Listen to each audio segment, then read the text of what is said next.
বাংলাদেশে সাতপন্থীদের তাবলিগ নিষিদ্ধ করার দাবিতে কর্মসূচি দিয়েছেন জোবায়েরপন্থী আলেমরা।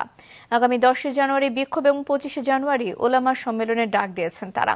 সকালে রাজধানীর কাকরাইল মসজিদে সংবাদ সম্মেলন করেন জোবায়েরপন্থীরা। সেখানে উপস্থিত হন হেফাজতে ইসলামের আমির মাওলানা আল্লামা শাহ মুহিবুল্লাহ বাবুনগরের সহ অন্যান্য নেতারা।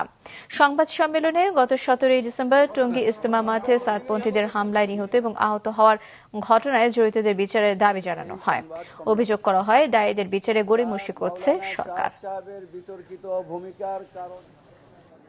নানা সন্ত্রাসী কার্যকলাপের দায়ে সাতপন্থীদের সকল কার্যক্রম নিষিদ্ধ ঘোষণা করা হোক। এই দাবি আদায়ের লক্ষ্যে আগামী 10 জানুয়ারি শুক্রবার দেশব্যাপী বিক্ষোভ কর্মসূচি ঘোষণা করা হলো। 25 জানুয়ারি 2024 শনিবার ওলামা সম্মেলন করার ঘোষণা করা হলো।